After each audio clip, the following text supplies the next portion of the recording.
Saudari dan saudara yang terkasih, Allah kita amat sangat tetap mencintai kita manusia.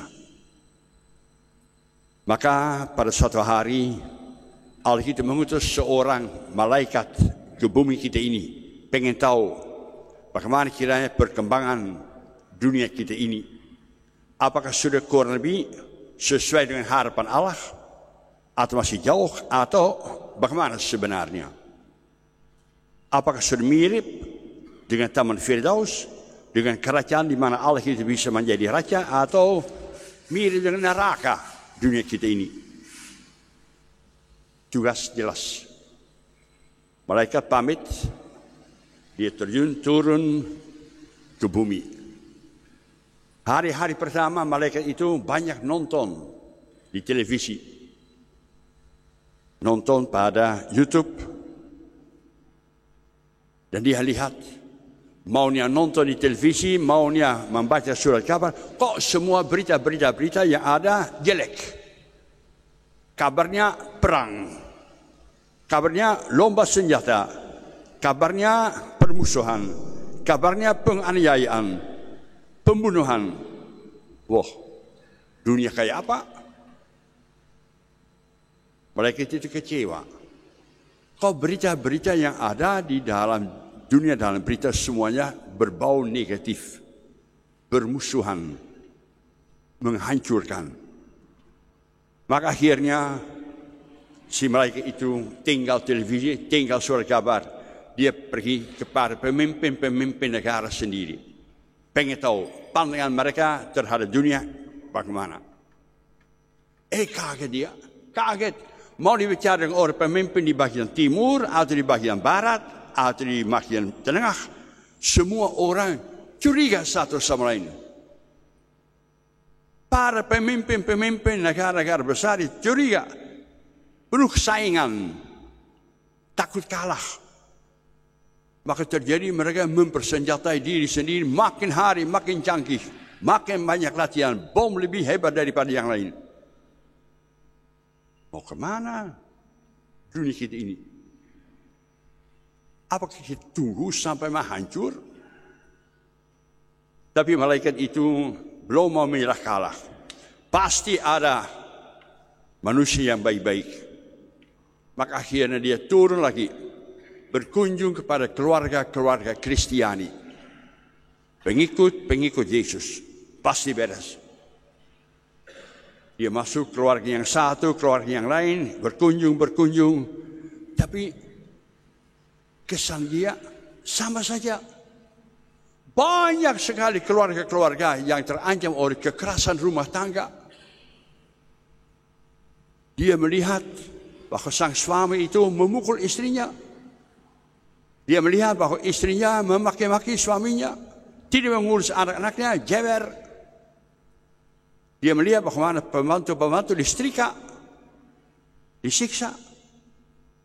Dia lihat bahwa anak-anak juga berontak terhadap orang tuanya. Dia lihat bahwa anak-anak muda mempersenjatai diri dengan pisau di kantongnya, siap untuk menjadi geng, mengancam orang lain. Nangis. Malaikat Tuhan menangis.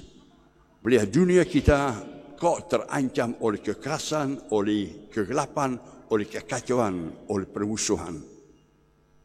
Kembali kepada Allah. Matanya masih merah, nangis. Kata Allah, apa kabar? Membawa kabar gembira dari dunia atau bagaimana? Dia menggalikan kepala.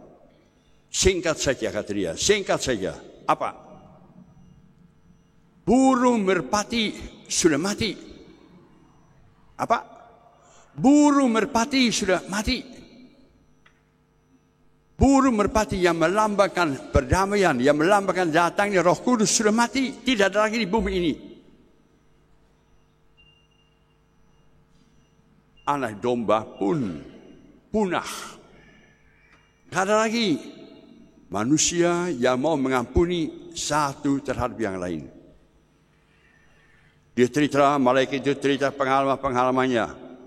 Allah itu ingat bagaimana dia sebenarnya menciptakan bumi kita ini luar biasa bagus. Manusia sempurna. Mirip sama Allah sendiri. Bagaimana dia mengutus burung merpati melayang-layang di atas permukaan bumi yang kacau, yang gelap, yang tidak karuan. Bagaimana terjadi ciptaan yang bagus-bagus. Gara-gara apa? Burung merpati, lambang Roh Kudus turun atas bumi ini. Dia ingat bagaimana anaknya sendiri didatangi oleh burung merpati yang hinggap di atasnya ketika dia dibaptis. Yesus menjadi kakak kita, manusia sempurna, contoh teladan bagi kita. Tidak ada kepalsuan padanya, tidak ada kekerasan padanya. Kok pengikut-pengikutnya bagaimana? Kemudian Allah itu tanya pada malaikat, kau tahu tidak? Burung merpati, dia memberi harapan yang baru kepada Nabi Nuh. Ingat tidak?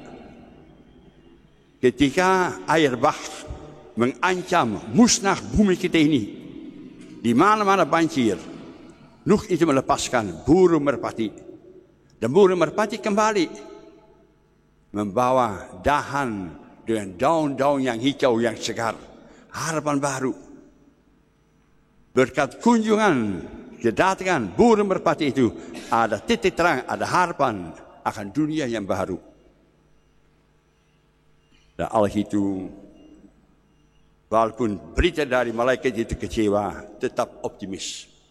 Saya yakin, yang saya ciptakan, yang saya rencanakan itu baik adanya, amal baik adanya. Pasti burung merpati masih ada hidup, walaupun mungkin terancam. Kemudian Allah bertanya lagi, itu baru separuh. Bagaimana sebenarnya cerita tentang anak domba? Kemudian malaikat itu kembali mengingatkan kembali, mati, nggak ada anak domba lagi. Maksud apa? Maksud saya, tidak ada lagi manusia yang mau memikul, mau berkorban demi meringankan kesusahan penderitaan orang-orang lain. Semuanya mikir diri sendiri saja, semua sibuk sendiri saja. Mengampuni, boro-boro mengampuni, hantam musuh. Nggak ada lagi orang yang mau memikul kesalahan dosa orang-orang lain. Dunia penuh dengan kebencian. Dunia penuh dengan simpan-simpan kesalahan-kesalahan orang-orang lain. Tidak ada kemurahan hati, tidak ada belas kasihan. Kemudian Allah itu kembali cerita, jangan kau terlalu pesimis. Percaya pada kekuasaan dari Allah itu. Bagaimana Allah itu sendiri, anaknya dijadikan anak domba Allah. Memikul dosa manusia, mengampuni manusia, berbelas kasihan. Masa Allah itu, Yesus itu yang mempunyai juta-juta, miliar-miliaran pengikut-pengikutnya, masa tidak ada orang yang berbelas kasih yang satu kepada yang lain? Masa tidak ada lagi orang yang memberi harapan kepada dunia?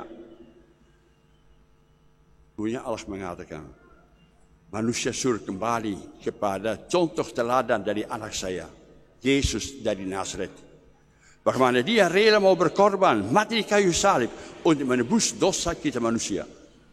Ada tidak pengikut-pengikutnya yang mau menjadi adik-adik dari Yesus, meniru contoh teladannya, mau mengampuni, ulurkanlah tanganmu kepada musuhmu.